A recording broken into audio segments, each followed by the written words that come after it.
Mike, can you just sort of speak to the importance of the outing that you got from Johan Oviedo today, given that, Ponce told us he just sort of didn't have it, felt heavy, and it's the importance for Johan to come in and be as good as he was for as long as he was today?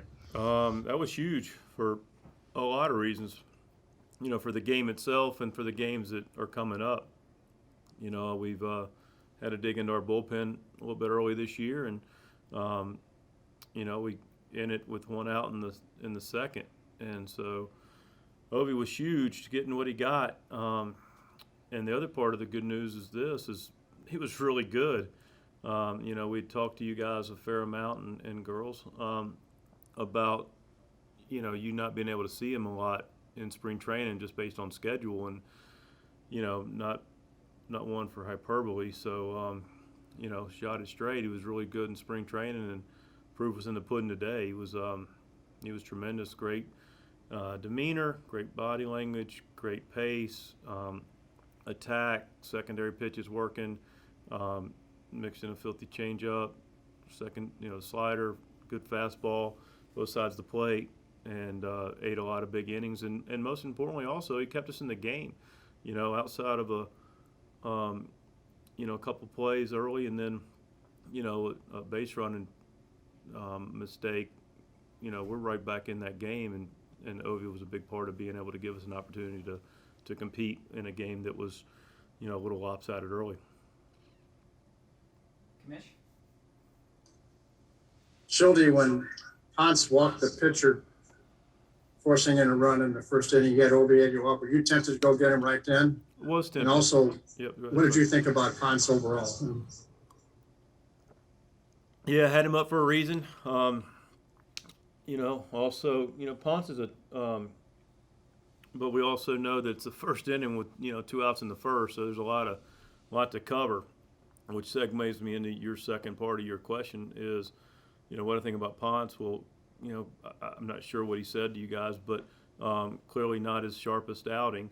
But Ponce can typically be kind of a tightrope pitcher, meaning, he's out there and he's a little bit, on the tightrope with deep counts a lot of times and higher pitch count, but also has the stuff to get out of it. And, you walk the tightrope, and we walked it a little bit in the first, and, was trying to hope and get him through the second as well, and then be in position to maybe hit for him if he doesn't find his groove. And we got something going, which we did, but couldn't wait any longer to make it happen. Now, you've had more innings pitched by your relievers than your starters through 9 games. That can't continue much longer, can it? No, can't. It's not a sustainable model. We've bullpen's been really good. They've had their moments, but they were again really good today. Ovi was fantastic. Jordan was good. It's good to get him. I'm sure that question's coming, so I'll isolate that one later. Webby did a great job getting his 2 lefties, and Cabby was tremendous. His stuff was out. I mean, it was really, really good. Pena made a swing on a pitch that made him pay, but gosh darn, he was good. But yeah, it's not a sustainable model. Like I said, we got the off days have helped us. Bullpen's been great, but we got to get deeper and further along with our starters so we can actually use our bullpen how we'd like to use it instead of putting guys in positions just because they're most rested. That's not a great recipe. Thank you. Yes, sir. Brendan Schaefer? Mike, he was already obviously on your guys' radar for consideration for a starting spot, but what Johan showed you guys today kind of reinforced that and gave you confidence that if he's needed in that role throughout the rest of the season, it's something that he could do? Absolutely, definitely. Gave us even more confidence that we already had, and we've talked about, which we will go to at certain places. We've mapped it out prior to the All-Star game where we'll go and get that 6th man, and we're going to try to keep everybody on a full 5 days of rest and get them on the 6th day with our starters. And we talked about why that looks like based on last year, and feel like that's a really good plan. But Ovi will be a part of that plan. He told us that his changeup and curveball in particular are 2 pitches that he feels are more formidable weapons for him this year than maybe a year ago. I'm curious what you kind of saw from those options. Yeah, I couldn't agree more. There's more confidence in them. They've just developed over time. some combination thereof. Changeup's filthy. Curveball's really good too, and you're talking about a guy that's got just everything looks like it's coming out of the same area and both sides of the plate, heavy fastball, good breaking ball, changeup. I mean, gosh, it's a recipe for a lot of quality innings. Garrett Gould. Mike, to follow up on that, one of the things you did tell us about Oviedo in spring was that his pitches made you want to dig into the data. You saw him pitch once and you're like, I want to go look into that.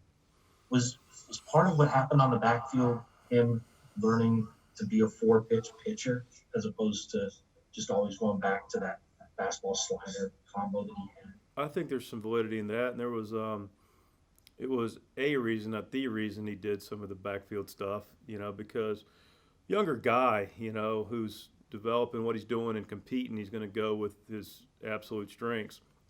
Not to minimize a B game, but it is a B game, and gets you an opportunity to work on some things, and he was able to do that and develop and get some confidence in the pitches we mentioned too, and they're plus pitches. So he took advantage of the opportunity and took advantage of the time in those games, and here we are, and that's what guys that take the next step do.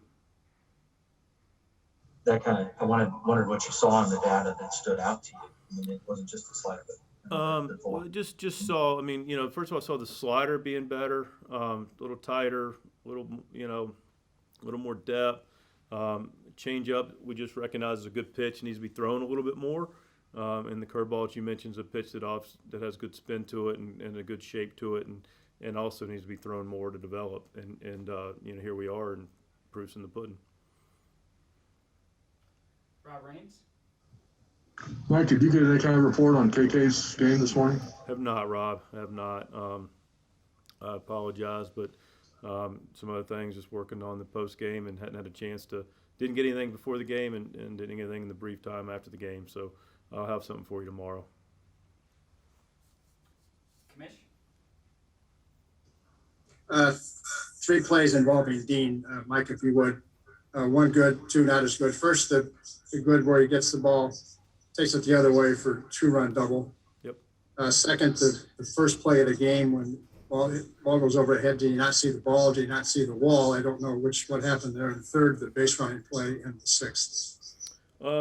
First of all, Dean takes good at bats, so it doesn't surprise me. He's a guy that can do what he did yesterday, look for something and drive it, which he did in Big Mac Land, and then he can get in a count or look for a way guys pitching him and be able to control the bat head, and he takes a good at bat, and I mentioned that in camp. It's one of the reasons he's on the club is the fact that we recognized even last year it's a guy that because we face different looks, you face the hoppy guys and you face the sink and so forth, and this is a guy that can take at bats against about anybody, right, left, and in between what they have. So it doesn't surprise you. Just doesn't strike out a whole lot, puts the ball in play, hits the ball in play hard. So a lot of good things happen with that recipe. Relative to the other 2 things, I'm not sure. I did look at it, and just looked like he, high sun. I'm not sure, but the conditions weren't great. But that being said, I'm pretty sure he would admit to it that it's a play that not to say you made it, but maybe a little closer to making it. With the wind and the sun, but it looked like he drifts on the ball. You got to get behind the ball, got to find the fence, and go from there. And I think he initially got turned around a little bit and didn't find the fence quickly enough, and the ball kind of played him a little bit.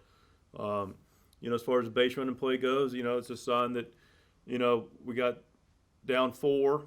All right, there's nobody out. Infield's back. We want to make sure it clears the pitcher, and the communication was there. Just trying to make an aggressive play, saw it, and then just got himself caught off.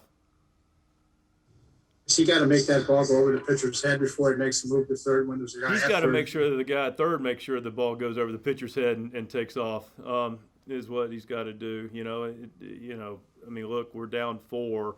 We can't give up outs on the bases. We had a lot of things going there. That's an inning that we could easily got it to 7-5 in a blink of an eye, and made that a totally different ball game. Fought our whole way. That's one thing I appreciate, the resilience of the club. Guys competing, wanting the at bats. But the guy at third's got to, it's his ball to read. And when in doubt, we can't just run into an out at home. So you can't run up on him, and you know, he knew it immediately. And there's a 390-foot fly ball by Carpenter, another one of those that would have scored a run had that play not happened. Yeah, no question. I mean, I just I'm literally scratching my head at the madness that is taking place with Carp, because there's too many balls that get hit that are going out of the ballpark that don't have the trajectory and the measurables that exist in our game and don't get rewarded. You know, I mean, it's really it's almost indescribable, but it's definitely baffling. I mean, just the chances are a game of proposition, right? You hit the ball hard, you hit it and do it things right a certain way that, you know, thing that's frustrating and also unbelievable also about this game is, and hard about this game probably more than anything, is you can do everything right and get zero result that's positive. And you accept that. That's why it's such a mentally and physically demanding game. You do accept that, but there's also some reason within it. And at some point you go, man, how many times is a guy going to put a swing like that on a baseball and not be rewarded? You know, and he's just done it a lot in the spring and this season. And so he's saving up for a bountiful harvest. He's gonna sow the seeds that he's planting here at some point. I can promise you that. The game's not that cruel. Thank you. Yes, sir. Thanks for the question. Jeff Jones. Hey, Mike, you mentioned Jordan. What sort of mile marker is it for him to get an up down today? He only had 10 pitches in that first inning. Is that what determines that, or is he working toward maybe being able to be used in maybe some broader, more flexible circumstances? Perfect storm for Jordan to get the up and down. I think it was 9 pitches in the first inning, and he had 3 days off, so has a 9-pitch inning. The lineup dictated he could go back out. And so it was perfect. We didn't want him to go over 25, but it's important that Jordan is able to go over, you know, get that past that 1 inning. It makes some sense. So he does 9 pitches. He needs to be able to go back out, and we need the innings, and he went out and got an out, and it was good for him. It was a good hurdle for him. Zach Silver. With guys like Dylan, guys like Johan, guys who are playing in a normal stadium setting for the first time in their career, how much, or at least in the major leagues, how much, if at all, is there a learning curve for them, or how much is that kind of part of the preparation that maybe wasn't there past years? You know, that mental hurdle kind of getting into these normal situations. Is there anything for them there? Is it kind of just getting back to what life was like before last year? I got the bulk of your question. I just get who you were specifically talking about. I couldn't hear you, Zach. Just guys like Dylan, guys like Johan, who did not debut this season, but are debuting in like kind of the normal world to a certain extent. Yeah, no, I mean, these guys are used to playing. They're baseball players. I mean, you know, Oviedo pitched last year, you know, pitched over in Chicago, making his debut, no fans. But Dylan, you know, played in the playoffs last year. So these guys are, first of all, the best part about it, they want to play in that environment. They want big moments, and they want to play in these environments. And, you know, they're the kind of guys that actually probably elevate their games in it. So, you know, there's always an adjustment period to anything we do in life, and something that's a little bit new. But it's how you approach it and how you trust your ability and how you embrace it, and those guys embrace it.